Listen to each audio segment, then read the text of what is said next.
दोस्तों गिरी टूल के इस प्लेटफॉर्म पे आपका बहुत बहुत स्वागत। दोस्तों ये मैं नया वीडियो रिकॉर्ड करने जा रहा हूँ 2026 बोर्ड एग्जाम के लिए।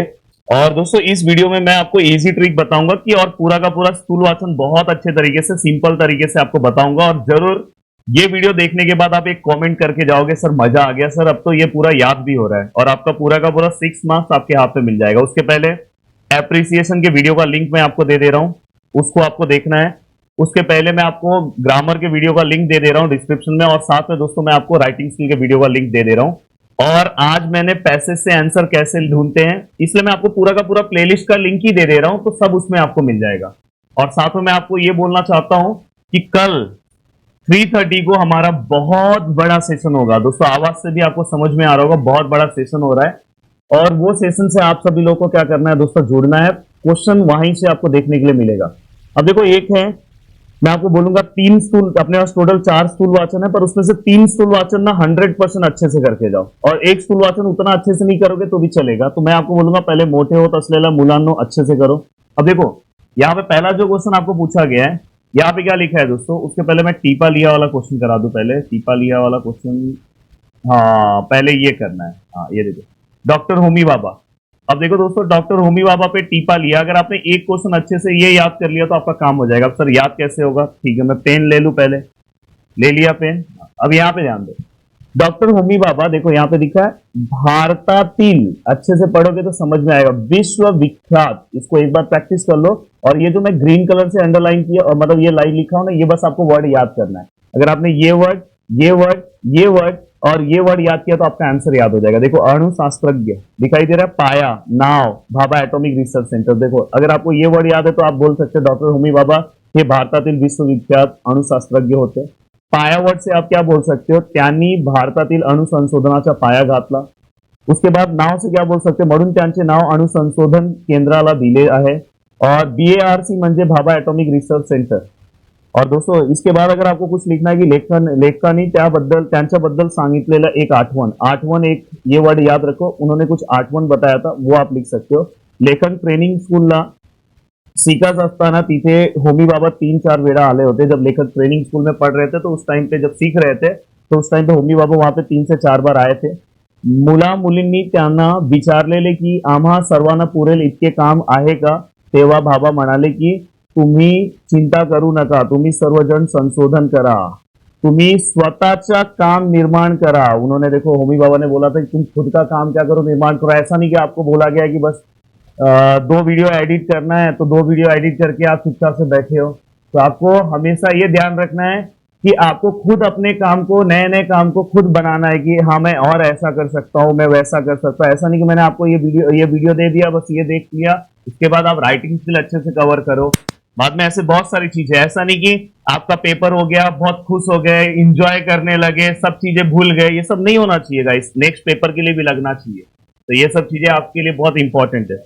काय काम करायचे हे तुम्ही स्वतः ठरवा, बॉसने सांगितले तेवढेच काम करायचे हे प्रवृत्ति चुकीची आहे। दोस्तों क्या काम करना चाहिए आपको खुद डिसाइड करना चाहिए। आपके बॉस ने जो आपको बोला है बस उतना करना है, ऐसा कभी नहीं सोचना चाहिए। और दोस्तों इस तरह से उनका सकारात्मक पॉजिटिव, देखो जो बच्चों से याद नहीं हो रहा है ना, वो ये वर्ड, ये वर्ड, ये वर्ड और ये वर्ड याद करें, आंसर याद हो जाएगा। अब चलते हैं दोस्तों आगे की ओर, ठीक है। अब देखो आगे की ओर, ये देखो, ये देखो, आधी केले मग सांगितले, युक्तीचा यथार्थ स्पष्ट करा। अब देखो दोस्तों, यहाँ पे आधी केले मग सांगितले, यातून फार मोठा मोलाचा संदेश संत, हमारे जो संत है दोस्तों रामदास जी यांनी दिला आहे।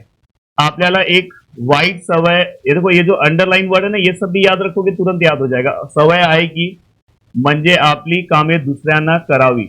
मतलब हम हमेशा क्या करते हैं, सोचते हैं कि हमारा काम दूसरा कोई करे।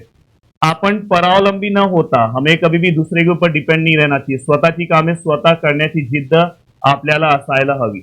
हमें खुद का काम खुद करना चाहिए, ज्यादातर अपना काम दूसरे के ऊपर डिपेंड नहीं करना चाहिए। आपण स्वतःच्या आपली कामे करण्यात कुशल असलो की आपण आपले उदाहरण दुसऱ्याला दाखवू सकतो। अगर हम खुद से अगर मेहनत करेंगे तो हम अपना एग्जाम्पल दूसरे को दे सकते हैं। दोस्तों अगर आप 10th में अच्छा रिजल्ट लाओगे तो आप जब आपके छोटे घर में किसी को आप बता सकते हो, पता चला आप 10th में खुद फेल हो गए और दूसरे लोग को ज्ञान दे रहे हो, तो ये थोड़ा अच्छा नहीं लगेगा।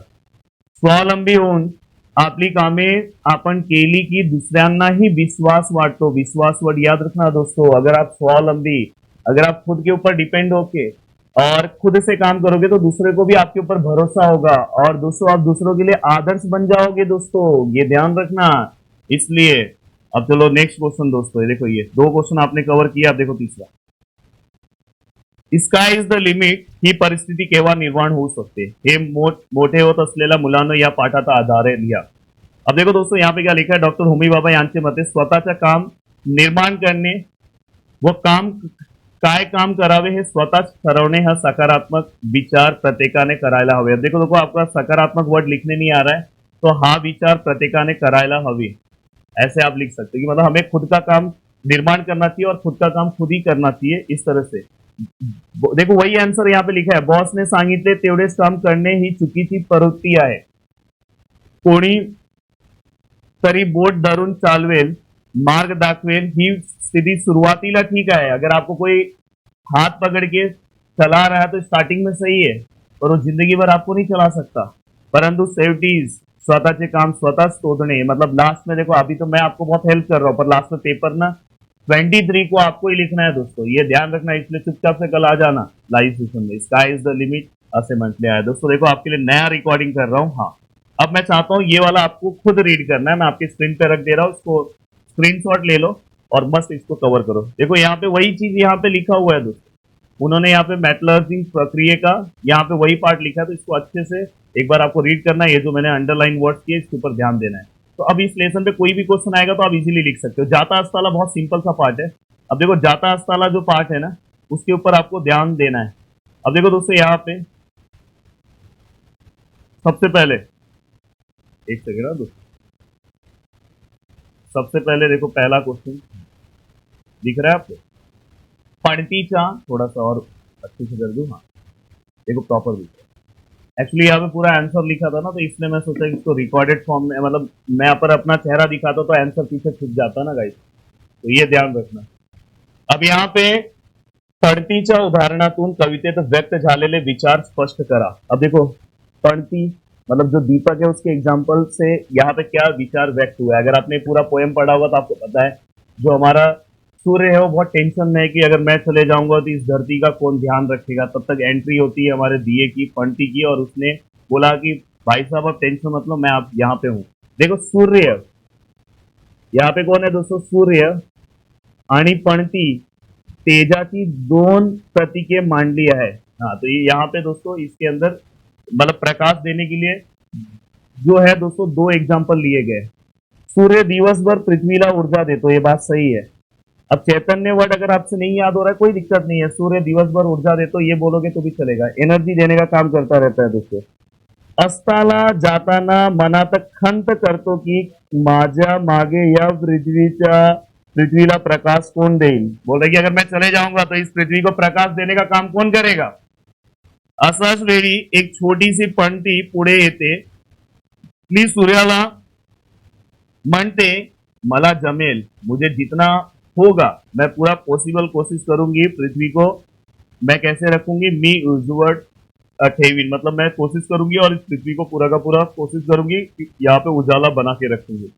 पणतीच्या या उदाहरणातून असा संदेश मिळतो की मनापासून केलेले कार्य मोठे किंवा छोटे ठरत नाही। अंधार, देखो कभी भी अगर आपने दिल से कोई काम किया ना, तो चाहे वो काम अगर आपने छोटा भी किया है तो भी कोई दिक्कत नहीं है दोस्तों, पर दिल से होना चाहिए, ये ध्यान रखना, दिल से। सही बात है कि नहीं ओमकार सर, दिल से काम होना चाहिए। अंधारामध्ये प्रकाश देण्याची शक्ती छोट्या पणतीलाही असते, मतलब भले सूर्य के इतना प्रकाश दोस्तों ये दीपक नहीं दे पा रही, पर ये है कि ये जो दिया जो पणती है दोस्तों कुछ ना कुछ तो उजाला रख रही है ना, कुछ तो कुछ बेचारा मेहनत तो कर रही है ना, बस यही चाहिए दोस्तों। अब देखो नेक्स्ट है ये वाला, पहले सूर्यास्त दर्शनाने मनात निर्माण होणाऱ्या मानवी भावना शब्दबद्ध करा।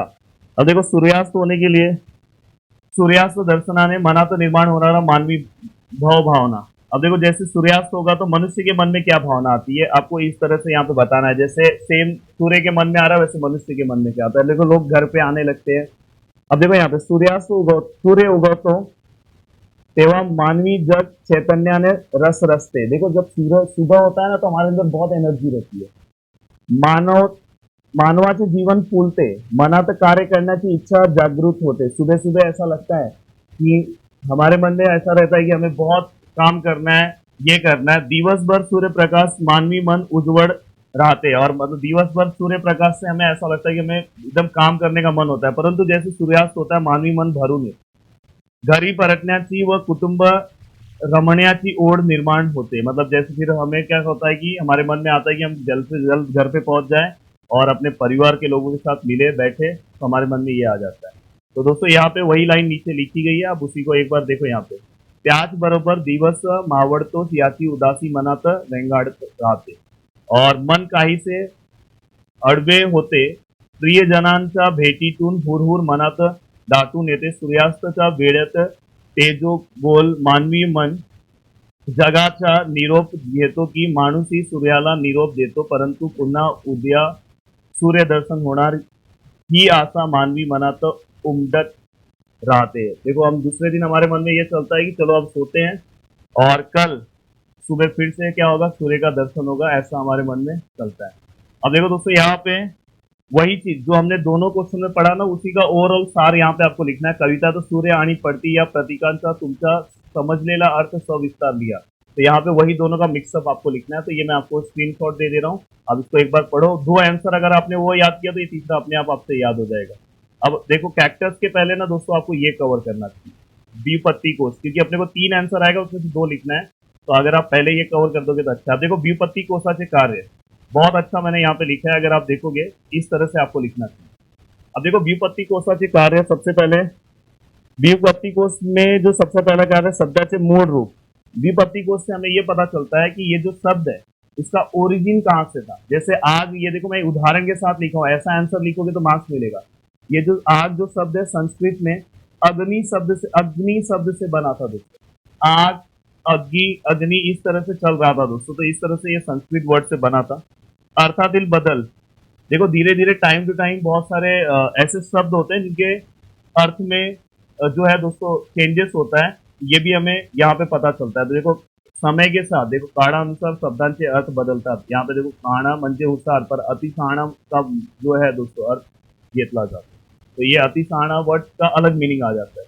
उच्चारातील बदल, अब हम टाइम टू टाइम बहुत सारे वर्ड्स को ना अलग अलग तरीके से बुलाते हैं. जैसे देखो दीपावली शब्द को आगे जाके दोस्तों दिवाड़ी बोलने लगे. तो इस तरह से दोनों वर्ड्स में उच्चारण में भी जो चेंजेस होता है वो भी अपने को पता चलता है. बदलांचे कारण, ये बदलांचे कारण क्या होता है, शब्द सोपे होण्यासाठी व किंवा वेगवेगळ्यांचा भाषांचा संपर्कामुळे हे बदल होता है. मतलब शब्द को या तो सिंपल करना है या तो दो लैंग्वेज जब एक साथ मिल जाते हैं तो उसका कॉम्बिनेशन हो जाता है.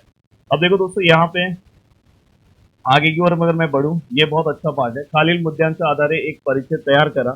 अब देखो व्युत्पत्ति कोश है, तो यहाँ पे क्या लिखा है, शब्द अनेक अर्थ एक. यहाँ पे क्या है, अर्थ शब्द एक अर्थ अनेक. देखो शब्द अनेक, ये देखो जल नीर तो है, पर सभी का अर्थ क्या है दोस्तों, पानी. शब्द एक ही शब्द है दोस्तों, देखो पान, पर इसका वर्ड अलग अलग है. झाड़ाचे पान, दूसरा क्या आएगा, पुस्तकांचे पान. मतलब एक शब्द का अर्थ अनेक है. तो यहाँ पे देखो शब्द अनेक अर्थ एक, यहाँ पे अलग अलग एग्जाम्पल दिया, तो आपको ऐसे अगर एग्जाम में आया तो लिखने आना चाहिए. देखो यहाँ पे देखो अलग अलग एग्जाम्पल दिया, तो आपको ऐसे लिखने आना चाहिए. एकाच शब्दांचे वेगवेगळे अर्थ. अब देखो व्युत्पत्ति कोशाचे शब्दांची व्युत्पत्ति देखो यहाँ पे, तो यहाँ पे ये भी आपको पता होना चाहिए. इसमें एक्चुअली एक आंसर इसमें ऐड नहीं है, मैं टीम को बोलता हूँ वो आंसर पीछे एडिट करके पीछे एक स्लाइड में वो ऐड कर दें. एक और आंसर इसके अंदर बहुत जरूरी है, वो आंसर है वो आप याद से पढ़ लेना दोस्तों कि जो व्युत्पत्ति कोश बनाने के लिए सभी लोगों ने क्या क्या महत्वपूर्ण काम किया, तो उसका मैं पीछे एक स्लाइड लगा दूंगा, याद से आपको देखना है, भूलना नहीं है, वो भी क्वेश्चन आपको कवर अप करना है. अब देखो दोस्तों यहाँ पे, अब मैं यहाँ पे आ रहा हूँ. देखो कैक्टस में देखो सबसे पहले क्वेश्चन आप देख लो. देखो ये सब आपको पढ़ना चाहिए, पर मैं बोलूंगा पहले तीन अगर आपने अच्छे से किया ना, तो इसमें का पार्ट अगर नहीं भी पढ़ोगे उतना तो चलेगा, बस एक बार रीड कर लोगे चलेगा. देखो यहाँ पे थोड़ा सा मैं सगवारो कॅक्टस के बारे में थोड़ा सा बता देना चाहता हूँ. सगवारो कॅक्टस हा कॅक्टसचा सगळ्या प्रकारचा सगळ्या मोठ्या आणि जास्त वर्ष जगणारा प्रकार आहे. मतलब सबसे ज्यादा सालों तक ये जिंदा रहता है. सगवारो कॅक्टस एखादा मोठ्या बाहुलीसारखा दिसतो, जणू हात वर करून उभा आहे असे वाटते. तो तब्बल 50 फूट ऊंच वाटतो. टोटल दोस्तों ये 50 फुट तक दोस्तों इसका हाइट जाता है. आपका हाइट कितना है आप कमेंट सेक्शन में लिख सकते हो. पण त्याची वाढ खूपच हळू असते। मतलब दोस्तों जो इसका बोलते हैं ना कि अगर अभी जो आपकी हाइट है वो कितने सालों में इतनी हाइट हुई है, पर इसका हाइट में बहुत टाइम लगता है। इसको 50 मतलब बोलते हैं ना 50 फुट तक होने के लिए दोस्तों इसको लगभग 200 वर्ष तक का दोस्तों टाइम। अब यहाँ पे देखो 50 फुट जाने के लिए ना तो 50 वर्षात मतलब 50 साल में ये बस 3 फुट ही जाता है, ये ध्यान रखना। 50 सालों में बस इसका हाइट कितना 3 फुट जाता है, और कैक्टस 200 सालों तक दोस्तों इसका लाइफ रहता है। अब अपनी लाइफ कितने सालों तक आप बता सकते हो, तो थोड़ा बहुत आपको पता होना चाहिए इसके बारे में। कैक्टस के बारे में ये देखो यहाँ पे कैक्टस सगवारों का उपयोग, इसको एक बार पढ़ लो।